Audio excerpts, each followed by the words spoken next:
Choyxonada domino o'ynab o'tirgan, namoz paytida aroq ichib o'tirgan odamlarni tanqid qilib gapirmas ekansiz.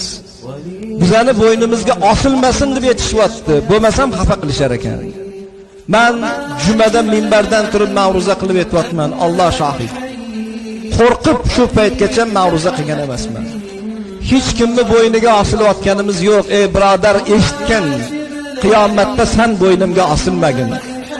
Do'zaxga otashiga yuzing bilan otilganingda so'rar ekan farishtalar, ey banda, nima uchun do'zaxga kelib kuyyapsan? Oxiri zamon payg'ambari kelmaganmidi? Payg'ambarning varislari, haqiqiy ummatlari, odamlarni namozga chaqiradigan, zalolatdan qaytaradigan, halol bilan haromni yetkazadigan ahli ilmlar bo'lmaganmidi? Bo'lgan, o'shanda imomlar ham bo'lgan, da'vatlar ham bo'lgan. Ular gapirganda meni inson qotardi deb javob qilar ekanmiz. Qiyomatda gapirmaganligi uchun, bilganini odamlarga yetkazmagani uchun ahli ilmlarni tillari yonib turgan qaychi bilan kesilar ekan. Shuning uchun meni bo'ynimga osilmagin. Farzand otani bo'yniga osilar ekan, ota nima uchun qaytarmading? Xotin erni bo'yniga osilar ekan, nimaga o'rgatmading?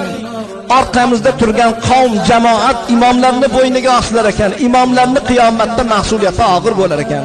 Shuning uchun aslini olganda seni bo'yningga men emas, meni bo'ynimga sen osilib qolasan qiyomatda. Shuning uchun men bo'ynimdan soqit qilib gapirdim. Namozda azon etilib turgan paytda nabirang tengi, abirang tengi bolalarning qalbi erib, ko'zi ko'r bo'lgan odamdan tortib oyog'i cho'loq bo'lgan odam sudralib kelib, peshonasini sajdaga qo'yib turganda, to'rminchang salomat bo'lib Xudo harom qilgan narsani xalqingdan o'tkazib turgan bo'lsang, do'zaxni otashni qorniga yeb qo'yishdan qo'rqin. Qaytarishdan men mana shu narsani to'xtatmayman, da'vatim davom etadi. Shu narsadan xulosa chiqarsang, bilsang, ibodatda o'zingni to'g'rilab ibodatingni qilgin degan maqsadda gapirdim. Mana shu narsa muhtaram birodarlar, hammamizga tegishli. Qul huvallohu ahad, Allohus samad, lam yalid va lam yulad va lam yakul lahu kufuwan ahad.